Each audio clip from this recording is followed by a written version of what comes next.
and it's Energumen opening up a clear advantage in the closing stages. A breath of fresh air over fences is going to stay at the helm of the 2 mile novices. Energumen by. Boyle Sports has it all. Money back meetings every day. UK and Irish racing live streaming. Extra places and money back all losers offers. And a bet 10 get 40 welcome offer. Boyle Sports, this is betting.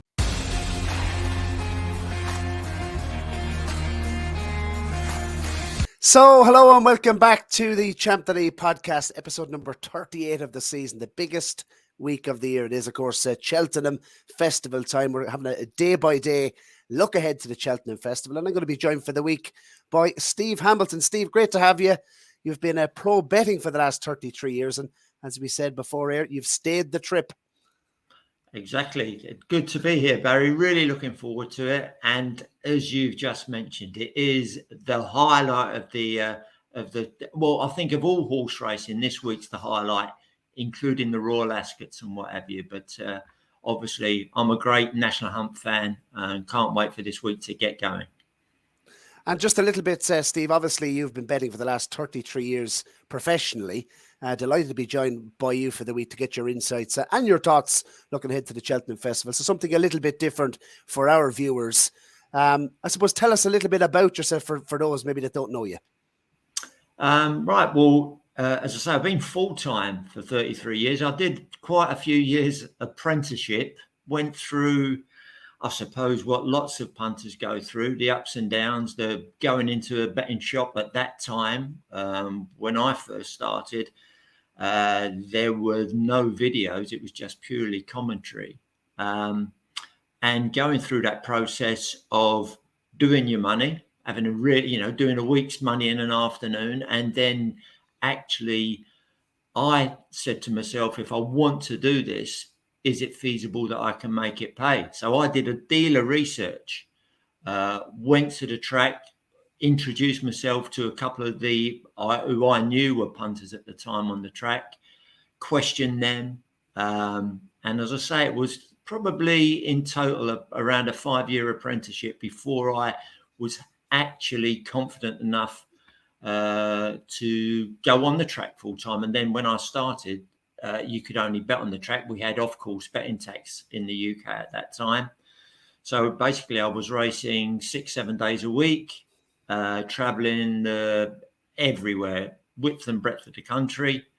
And yeah, the very first week I had, it was a fantastic week. It was a bit of a false dawn, but I had a wonderful week. I earned more on that first week pretty much than I would have earned in a month doing what I was doing. But so it's a hard task to keep it going. You do have your ups and downs. Your mental capacity to take in those ups and downs is very important.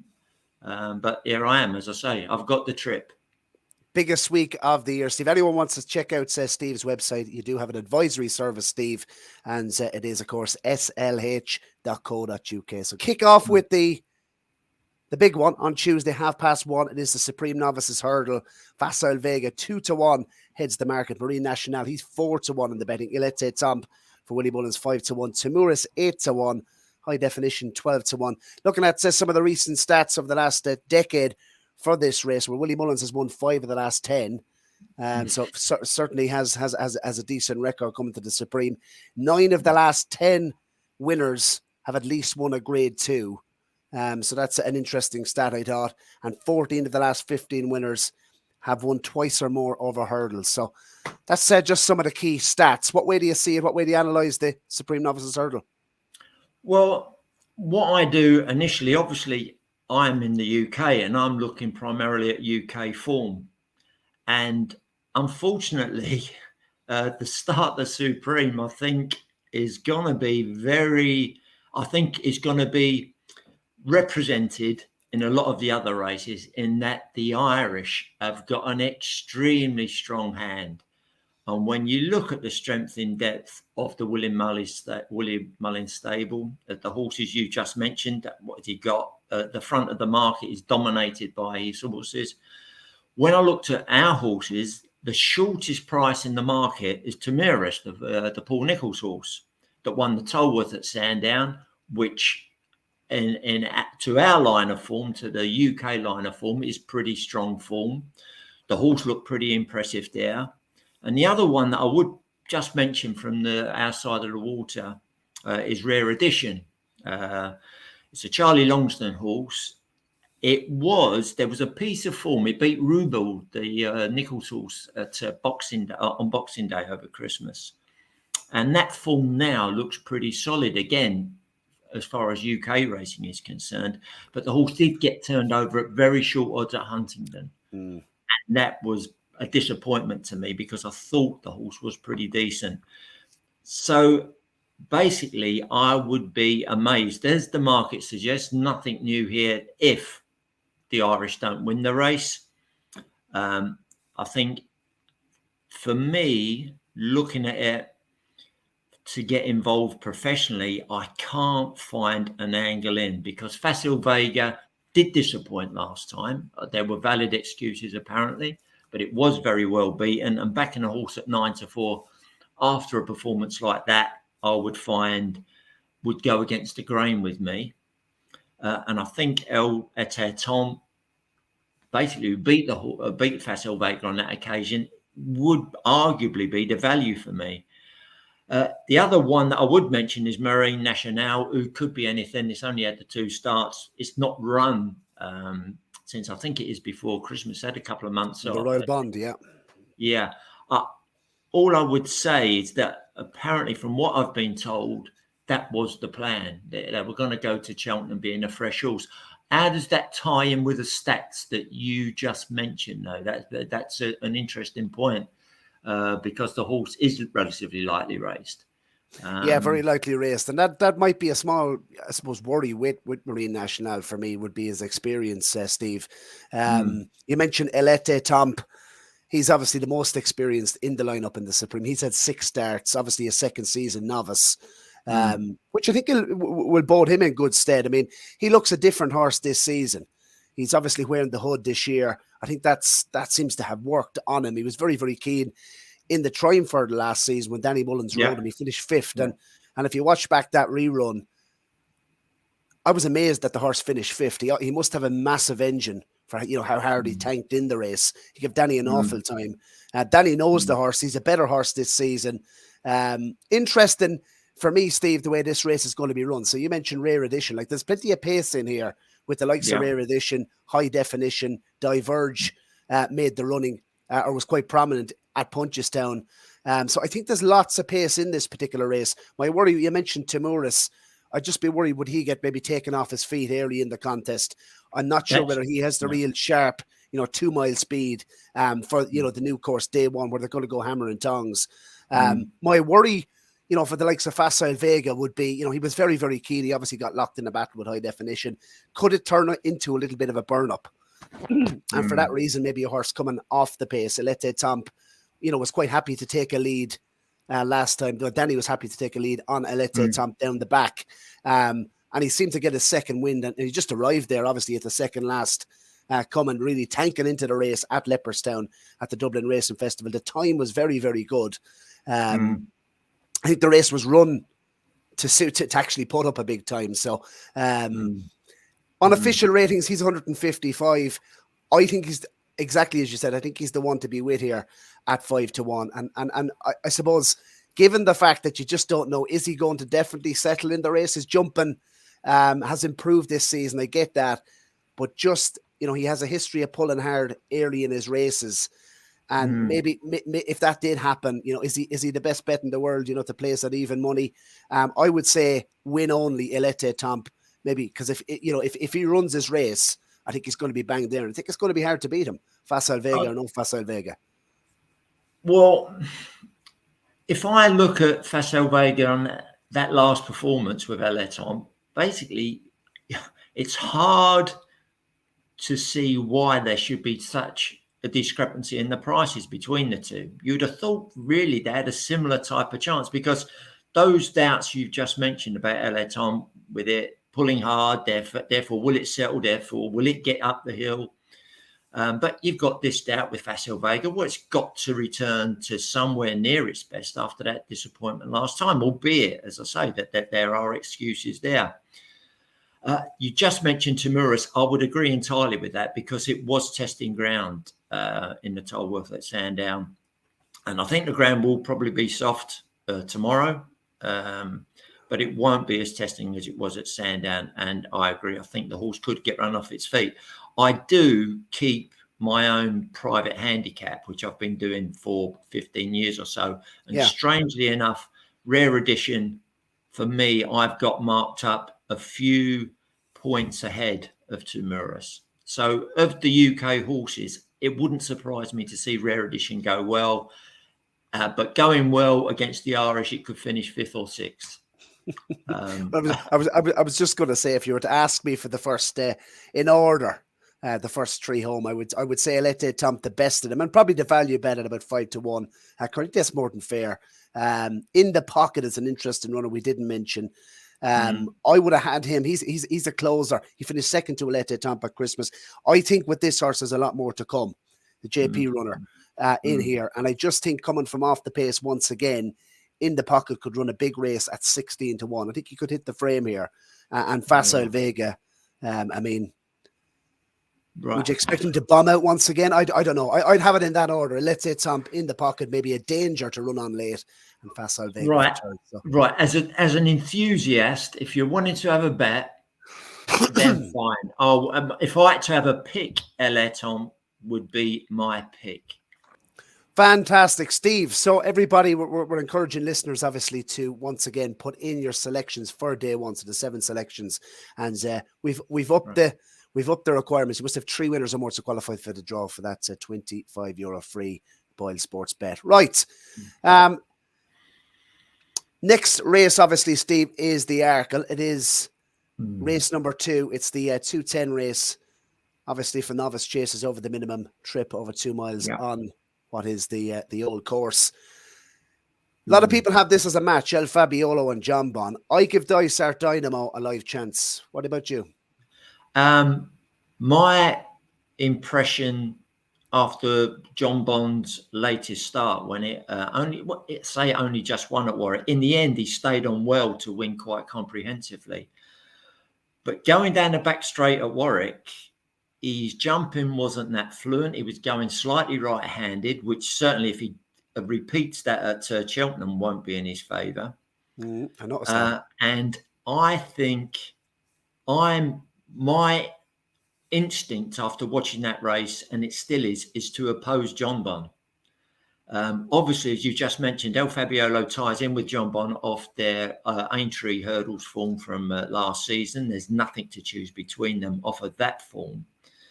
And I do feel, as chasing goes, the John Bon form initially looked pretty strong. Now it just looks okay. The horses that it's beaten haven't really enhanced the form.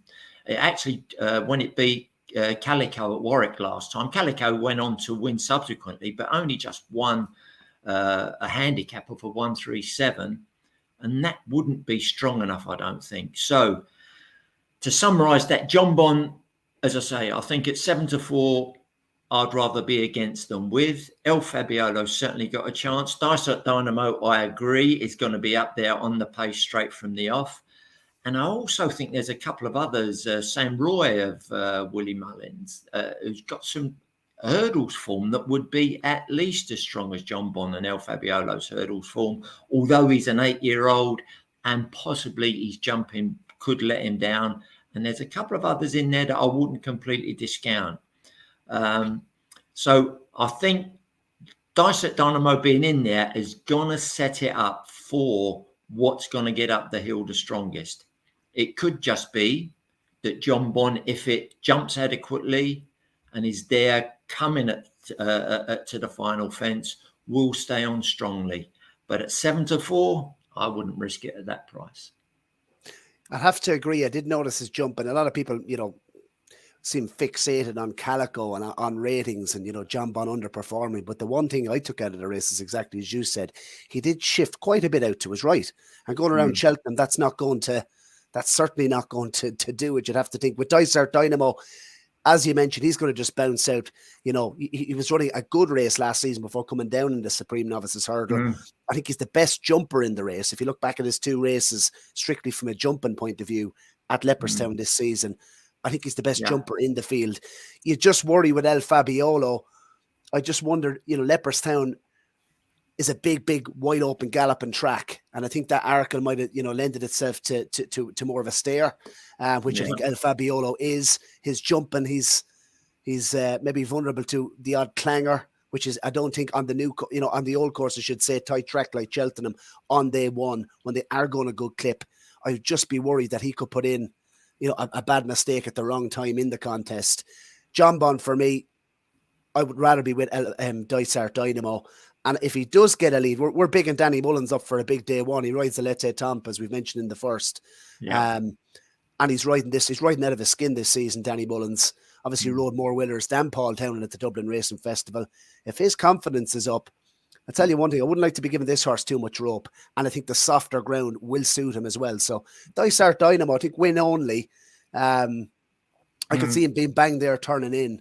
And the question is he good enough to last home? But I think at 4-1, I'd be willing to take the chance, Steve. Right. It's just where we've got this, what I mentioned in the first race, being able to put prices on these horses' chances. And you mentioned with El Fabiolo, with that odd mistake that he can put in, but I thought basically he jumped pretty good. You know, he's got a jump in him. It's not as if he can't jump. And you know full well that they would work so hard on that at the yard that they're going to get him as absolutely, he will be absolutely spot on as these horses will be. Would it be a worry for you, Steve? Would it be a worry that he's never raced at Cheltenham? I'm just looking at it. That is always a concern. Oh, absolutely. Yeah, always a concern. And that course experience, especially when they're going the pace that they're going to go, will come into it, I've no doubt. And that's why I still feel the option for me would be to oppose John Bond. How I will go about doing that, I will have to make up my mind tomorrow. But whether I'm going to back against John Bond or just be against it. But I do feel, I think we both said that it's that jumping, that last time at Warwick performance. And as I say, overall, the form hasn't been enhanced. So I would just be a little bit wary. And I do feel outside of El Fabiolo and Dysart Dynamo, there's a couple of the others that I wouldn't completely discount that are going to be double figure prices. Yeah, interesting, because lots of people have it as a match. Just an interesting stat. 15 of the last 16 winners have previously at least raced at Cheltenham. So you know, from an El Fabiolo point of view, you've worries about his jump, and I just wonder, will the old course at Cheltenham suit him over 2 miles? I just have that doubt in my mind about that. So I'll be opposing both of them with Dysart Dynamo. I think he's a fair tool now. When you know, on his day, he's a very good horse. So that's my way into the race. Right. Just a quick word for the handicaps now, Steve. I know you haven't looked at all the handicaps. I'm just going to touch upon the Ultima 250. Really competitive. Obviously, the English have a fantastic record in this particular race. This might be a race where you might claw one back, Steve, for the Brits. I'm not too sure. I'm not too sure. I just feel that it's season upon season, we see the Irish dominance becoming more and more profound. And although you look at the Ultima, but horses, as all the handicaps, they've been laid out for those particular races. And I just think the strength of the Irish, although we've got some decent horses in there, I looked at it and I didn't know where to start pricing it, if I'm honest. I wasn't sure what to put in as favourite. I wasn't sure what to put in as the outsiders. You know, it's that tight. And again, it wouldn't surprise me to see the Irish come out on top. Well, I'm very interested to know what you fancy, Barry. Very interested. Well, of the Irish, I think it's very interesting. Fast or slow goes here. He's been given a British rating of 150. Martin Brazel. Let's just say he's had 2 very quiet spins over fences this season. He's had 3 runs over fences in total. And I think £3 on top is probably lenient enough. So he's a horse, I think, from an Irish perspective, that I think will be well backed on the day. Obviously, last year's winner, Korak Rambler, is going to be high on many people's list. He's £6 higher than, you know, when he did win last season. He looks like he's been saved for this and a tilt at the National. So I'm not surprised to see him favoured. But probably my best bet in terms of value on the day comes in this race, Steve. Go. And it's Oscar Elite. Joe Tizard's trained Harry Cobden on board, who I think he's certainly, of the British jockeys, a jockey over a fence. Harry Cobden would be as good as they come. I don't know that there's a jockey riding or that's been riding better all season than Cobden. I think he came in for a lot of outside rides earlier on in the season as well. I think I say that they've not dried up. I just think that he's been overly employed now, obviously with his home stable, and he's got plenty of work on there. But it was a little pointer. We had go back to September, October, November time. It was a very high percentage. When he took an outside ride, it won. So that's something to bear in mind coming the springtime, maybe when the Nickel stable starts getting a little bit quieter, maybe. If he does take those outside rides, I don't think he jumps on anything that hasn't got a very live chance. Absolutely, but I just think he knows this particular horse well. So Oscar Elite, he's number 17 on the race card. He ran from £4 out of the handicap in this race last season, ran an absolute cracker just to be gunned down late. Officially a pound higher, 139. I think there's more to come from this horse. He had obviously picked up that graded win on its most recent start at Ascot. It was probably just really a prep. So he came through. It was only a 3-runner race. What an ideal little prep to come into this after picking up a grade 2 at Ascot, 3-runner contest. Jumps very well. He'll be able to hold his position, has decent course form. This is probably his, where others maybe have targets in the National or, you know, other targets in the spring. This is his Gold Cup.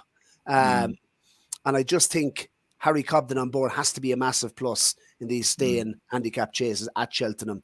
I'd make him probably, in terms of the value bets of the day, there's 11-1 available with Boyle Sports, and you know I just think that's a good price. 2 point each way for me on him, and I would just have a small saver.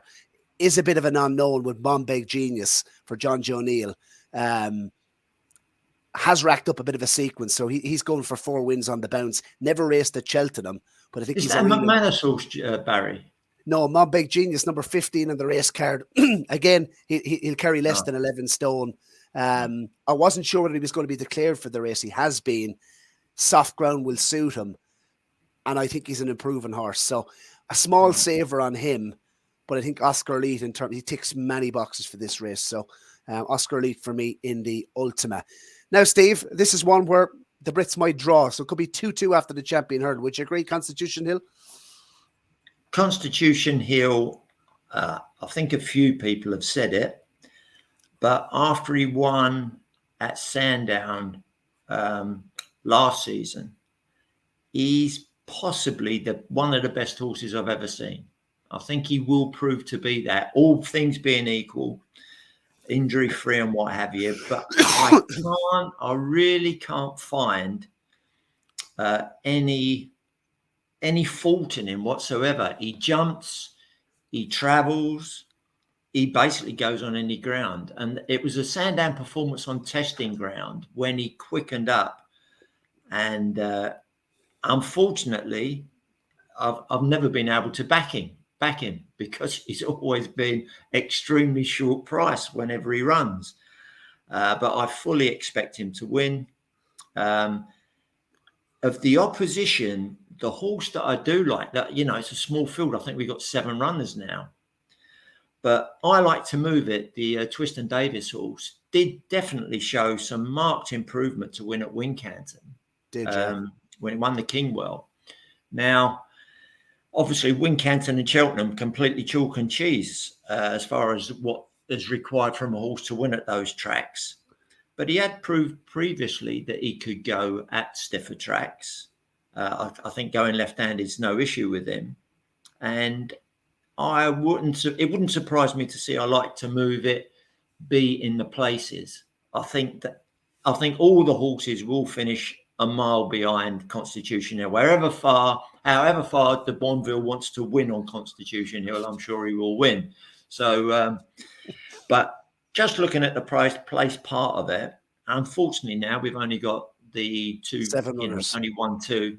So, there's no great value to be had, I don't think. But as a horse, I like to move it. I think could possibly improve again.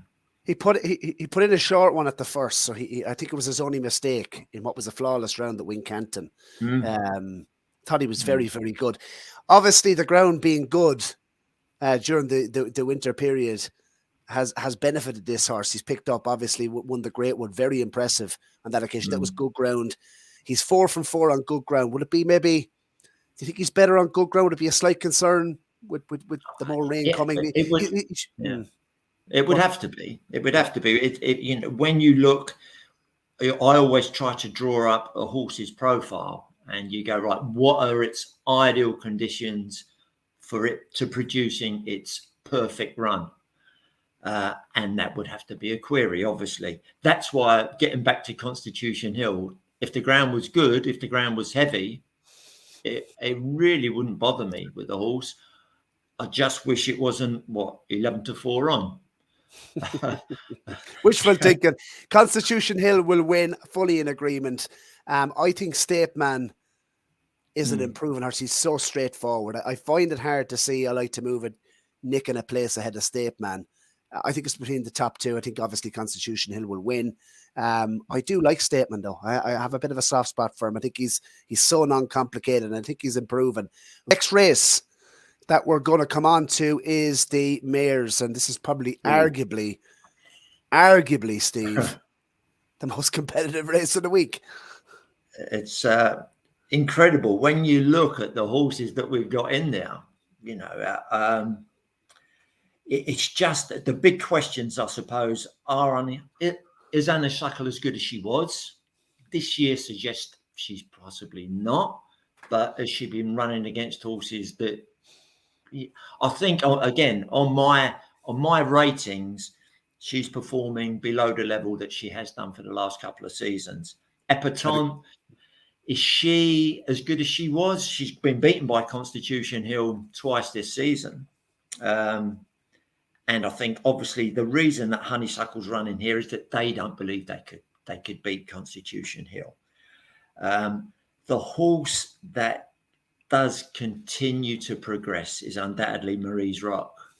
I thought she put up her best performance yet when winning the Rail Kill at Cheltenham earlier on in the year. I think that was a better performance than when she won this race last season. And where Epatante and Honeysuckle are definitely at the best leveled off, I do feel that Marie's Rock is on the upgrade. And you've got a couple of others there that could still be progressive. Love and Boy could still be progressive. But I do feel that Marie's Rock, I wasn't sure whether that, because there was talk about her running in the Stayers Hurdle and not in this. But I think the fact that they've come here gives her a better chance of winning. And I priced this race up 4 or 5 days ago, and she was my favourite. She is favourite now, and I think she's arguably the price she should be. You mentioned Love Envoy. How progressive she has been. Obviously, she won the Mayor's Novices Hurdle on what was the new course, so more of a stamina test last season over a shorter trip. I think stepping up in trip is definitely going to suit her going to Cheltenham this season, and the rain has come. Yeah, and this has been a target, Barry. Whereas I've said about Honeysuckle, Epatante, they've come here slightly by default. Marie's Rock maybe would have gone to the Stayers, but then coming from or not going to the Stayers and running here is possibly in that one's favour. Love Envoy has definitely been prepared with this race in mind. And again, Love Envoy could run really well and be... How do you have her rated and priced? I'm very interested with this because she has £6 officially to find with Marie's Rock, who's rated 153. I do agree with you. I think Honeysuckle is regressing. and Epatante, I'd have maybe slight concerns on that ground over the trip. So, you know, I Love Envoy ticks many boxes for this race. She's 8-1. I think she's a cracking each way bet here. I love the horse. I think she's very, very good. Yeah, I wish I could disagree with you on something, but I know I can see that. I can see that angle in, because I would have said Epatante, Honeysuckle, Love Envoy should all be a similar type of price, simply because you've got those slight reservations, and you got with Epatante and Honeysuckle, and yet with Love Envoy we have got a possibly still progressive horse that has been primed with this race in mind.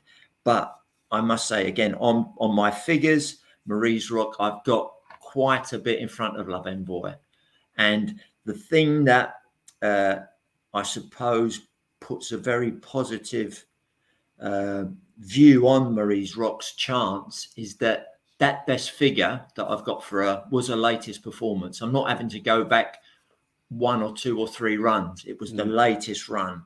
And visually, that was an impressive performance. She stayed on really strongly. You know she gets further than this trip, which will stand her in good stead. But she's not devoid of speed. You know, she's got plenty of ability. And I would be surprised if she doesn't take a little bit of beating.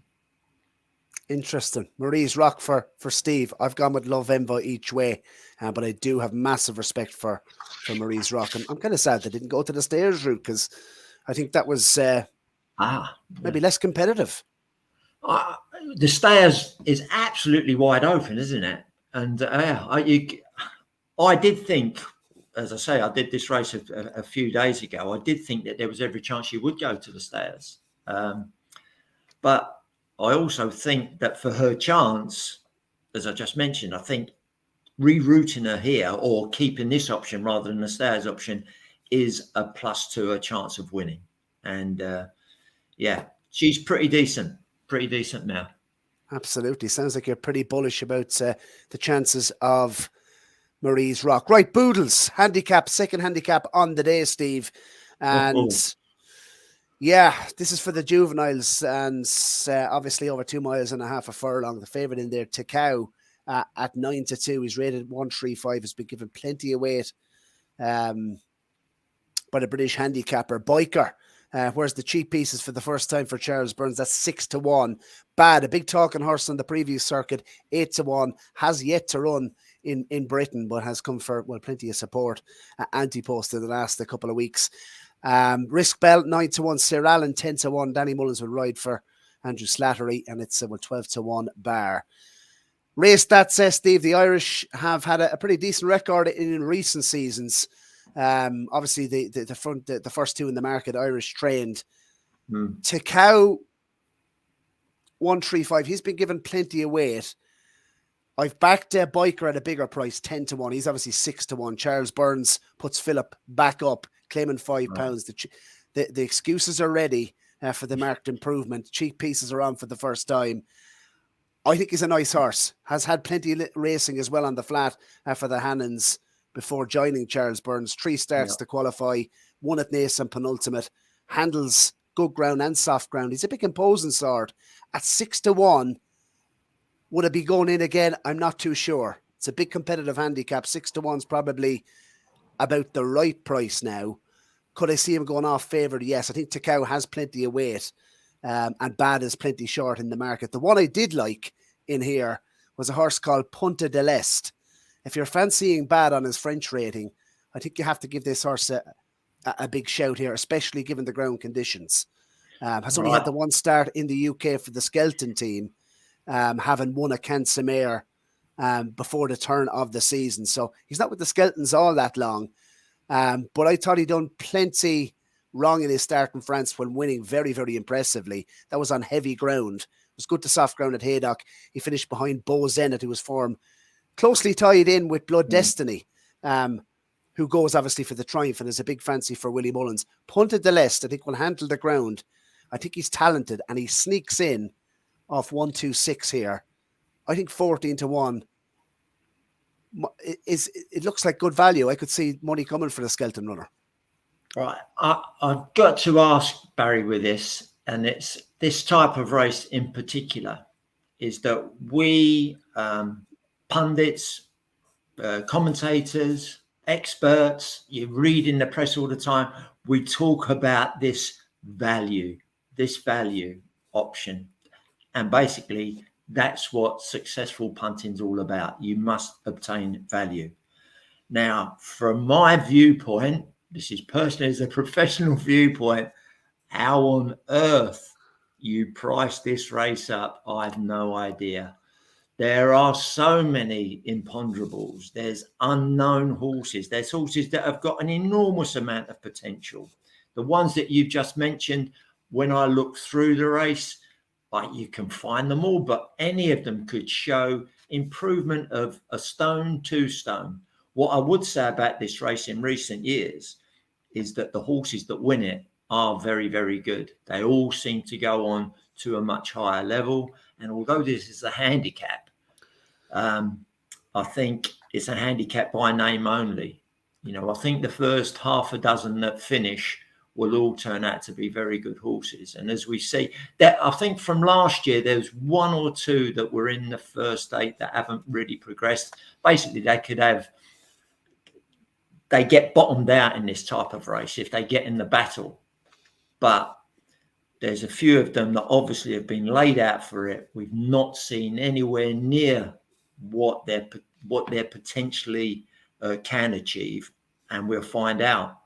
And it's a race I would have thought, good luck if you're backing anything at under 10 to 1, because it's just one of those. I would much rather look, watch, and just enjoy it for what it's worth. But if you've got one in there, make sure it's a decent price to give you a run for your money. Well, I think 14 to 1 at the current price is 14 to 1. Punta del Este ran a nice race on his British racecourse debut behind Bo Zenit at Haydock and good to soft ground. The soft ground will suit him. That was an eye-catching performance as well, Barry. It ran really well. Yeah. So I would give him a live maybe at that price. Biker, as I said, I've backed him at bigger prices. 6 to 1's probably fair. I could see him going off favourite actually. What price would the favourite be? Yeah, interesting. Was 4 to 1. 9 to 2. The field now. I could. So well, of course, last year we had Gaelic Warrior in there. He went off very short, didn't he, in the race? Yeah. Won by Brazil, but as you mentioned, it's a pretty competitive handicap, Steve. Got a chance Punta del Este each way at 14 to 1. Right, the National Hunt Chase. You're going to turn around and tell me that Galler de Menil wins this, aren't you? It's a different class horse, isn't it? Yeah, we've got an experienced, basically it's a grade 1 horse. The Irish national form tells you that it gets the trip okay. That form as it stands would probably win it the race. I think it beats the other Irish horses because we're through that form. And then with the UK form, we've got Mr. Kofi, who's 7-race chase maiden, not guaranteed to stay. And although he's a pretty consistent horse in handicaps, when coming under pressure, for me, he doesn't find a deal. That's why he remains a maiden after those seven chase starts. Putting a price on Galler de Menil, that's the next process. And I wouldn't have it any bigger than even money, because you have to take into account everything goes according to plan. It is a long distance race, but a long distance race normally allows horses to get into a rhythm. There shouldn't be any traffic problems anywhere. Ground isn't going to be an issue. I mean, look, I think you're 100% right. I mean, look, obviously this has been the plan. People were given this a chance in the Brown advisory. 2 of his runs this season have come, under 3 miles. He's going to handle the ground. He's had 8 starts over fences, so he has the required experience for this particular contest. And probably the standout piece of form. I know you mentioned the National. Yeah. I thought he was running the Brown advisory last year at this course, when only beaten 5.5 lengths by Lahan Press. That's probably the standout piece of form on show here. The one... That's the other big plus, Barry, isn't it? The other big plus, it's here. It's course form as well. It's really hard to knock. It is hard to knock. When you look at, obviously, Willie Mullins has to put his horses in the races that he thinks they have the best chance of. And in a lot of the races, he's got 6 or 7 that can run that have all got a decent chance. But on this occasion, I think running this horse in this race looks absolutely the right thing to do because he looks to have a sound chance. Please, I want somebody to give me some negatives about his chance so I can be a little bit more circumspect about him. Yeah, the negatives I have heard is, he hasn't won very much, but I mean, he's been contesting. He's been running over the wrong trip for starters this season. And if you're looking back at last season, he's hit the crossbar and ran into some decent sorts. I mean, he's been beaten by Gallup in the Champ.ie press and Capadano on his debut last season. So he's been running, as you said, he's a different class of horse on ratings. The one, maybe if the ground was a little bit better, and I'm sad because I did have an AntePost punt on Chemical Energy after his win at the course in October time. Jamie Codd is obviously booked, but the ground would have to be a massive concern for him now, turning soft. All his form is on decent ground. Mahler Mission will handle the ground, but he has to step up. Manila Crooner, obviously, Barry O'Neill is booked for him. He has to step up. Callard de Menil, if you were getting over even money, I think that's a fair price now on day one. How you go, or where I go about pricing races is that, put prices against the other horses, against Cheltenham de Menil, and see what price you come back with Cheltenham de Menil. And you do come back with it being evens. I had it slightly shorter than that. I thought it had around a 55-60% chance of winning, which puts it a 5-4 on 6-4 on chance. So even money, in theory, represents some slight value. I wouldn't always advocate backing even money chances in festival, highly competitive environment races, but this horse does look a different class horse, so I think deserves to be those odds. When we spoke earlier, didn't we, about Constitution Hill and the Champion? It's the same situation. You've got, you look, and it doesn't matter whether you've got if it's a selling hurdle, a low grade chase, but if you've got a horse that looks to be, and in all the evidence suggests the horse is a better horse and the conditions are right, then it has to be priced accordingly. And Cheltenham de Menil does look to be priced accordingly. Steve, absolute pleasure going through day one of the Cheltenham Festival with you. We'll be back, of course, tomorrow, looking ahead to day 2. Fascinated to get your thoughts on the Champion Chase, which looks the big showdown between an Ergabine or Edwardstone. Or could you throw a curveball in? We'll have to wait till tomorrow to have a look. The best of luck on day 1, Steve. And before we sign off, your Napa next best at the current prices. At the current prices, Marie's Rock would have to be the Napa. I think, that's a fairish price. And as I've just mentioned, I'd be surprised if Cheltenham de Menil doesn't oblige. Absolutely. Well, I'm going to go for day 1. I think at the current prices, I think Oscar Elite. I'm going to make him my nap. 2 points each way on him for day 1. And I think Love Envoy can, if the rain continues, Steve, to come, and if it is soft ground, I give her a good each way chance. I think 8-1 is more than fair. I think she's improving. So those at the current prices. And well, lots to look forward to on day 1. We'll have stronger fancies right throughout the week. Make sure and let us know your selections down below, of course, for day 1 of the Cheltenham Festival. All 7 races. The template will be below, and you must have 3 winners or more to qualify for that €20 free bet with Boyle Sports. Episode number 38 of the season. We'll be back tomorrow, Steve, and I'm looking forward to it. Thank you. Good luck. Download the Boyle Sports app and receive generous offers for new and existing customers. Boyle Sports, this is betting.